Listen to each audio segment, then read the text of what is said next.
페이지 66페이지 실수를 다시 생각하기. 이 챕터의 핵심이자 실수의 중요한 측면을 요약하자면 다음과 같다. 모든 실수가 나쁘지는 않다. 로렌츠는 실험 과정에서 범한 실수 덕분에 강력한 새로운 아이디어를 발견할 수 있었다. 하지만 통상 우리는 어떻게 해서든 실수를 피해야 한다는 믿음을 갖고 있다. 그 결과 실수는 종종 억울한 누명을 뒤집어 쓰곤 한다.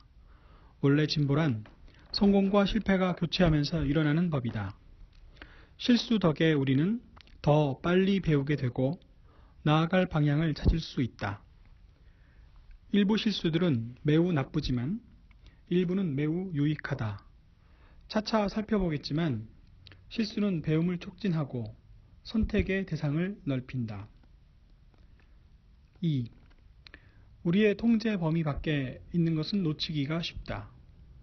어떤 결과가 운 때문인지 아니면 기량 때문인지를 판단하는 게 어려운 이유는 자신의 통제력을 과대평가하는 편향 때문이다. 로렌츠가 어떤 초자연적인 힘이 자신의 데이터를 옮겼다고 믿었다면 그는 결코 카오스 이론이라는 근본적으로 새로운 원리를 발견하지 못했을 것이다. 로렌츠는 운이 나빠 오류가 발생했다고 생각하지 않고 원인을 찾아 더 깊이 탐색했다. 덕분에 막다른 골목으로 보였던 곳에서 길을 찾아 천재적인 발견을 할 수가 있었다. 3. 실수는 진공에서 생겨나는 게 아니다. 우리의 의사결정은 행동으로 이어진다. 행동은 결과에 영향을 미친다. 약효가 있다고 믿으면 실제로 약효가 나타난다는 위약효과가 바로 대표적인 예다. 자기 충족적 예언 역시 쉽게 찾아볼 수 있다. 경제학자들이 우울한 경제 전망을 내놓으면 실제로 경기 회복에 더뎌진다. 또한 부모나 교사들이 무의식적이라도 아이들에 대해 어떤 믿음을 갖게 되면 실제로 그 믿음이 이루어지기도 한다. 그래서 가끔은 나쁜 결정을 하더라도 이후에 결연한 또는 간접적인 노력 때문에 결과는 좋게 나올 수 있다. 4. 빛나는 실수에는 두 가지 주요 요소가 있다.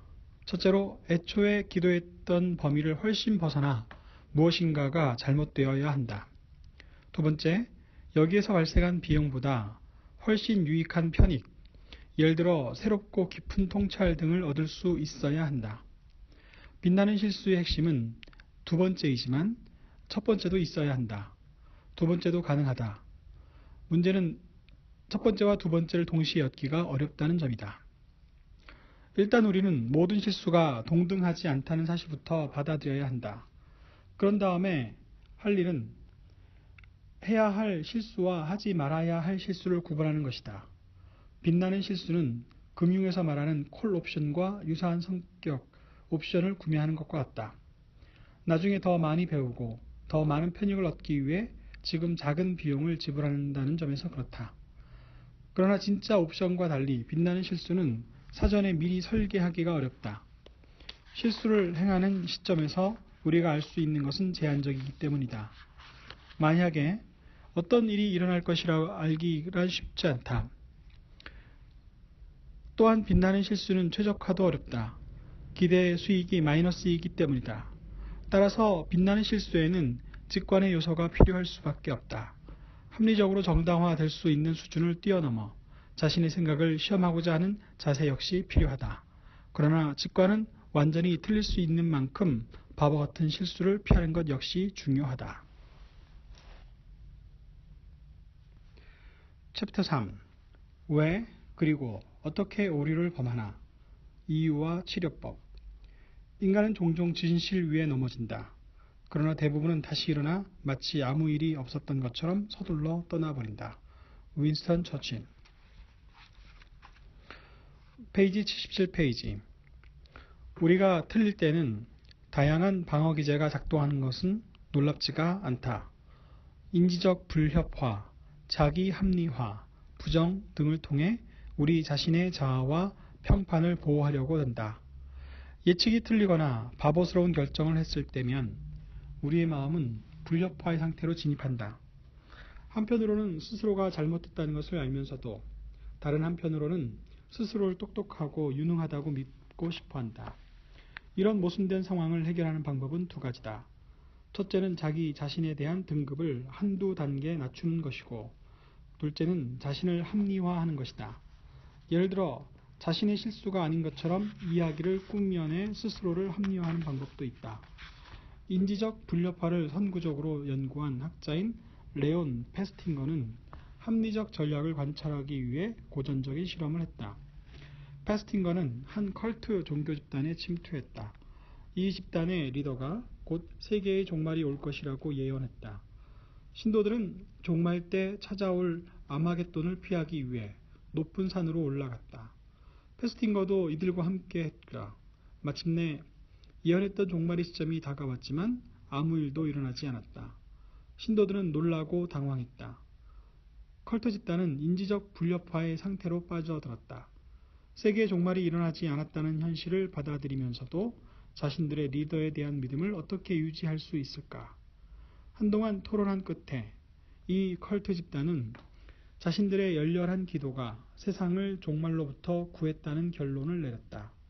다시 말해 자신의 믿음에는 오류가 없다는 이야기였다. 컬트 집단이 생존하기 위한 자기 방어 메커니즘이 작동한 것이다. 인간은 현실을 부인할 수 있는 능력을 갖고 있으며 이는 절대 과소평가돼서는 안 된다. 이 능력은 산업 전반과 국가, 문화에 피해를 입힐 수 있다. 더 나은 의사결정을 위한 몇 가지 팁. 페이지 92페이지. 1. 중요한 의사결정이 기반하고 있는 암묵적인 가정을 밝혀내라. 그리고는 다른 사람들의 도움을 받아 가정에 도전하라. 핵심적인 가정을 검증할 수 있는 방법을 찾아라. 2. 성과 조직과 학습 조직이라는 눈으로 중요한 의사결정을 바라보라.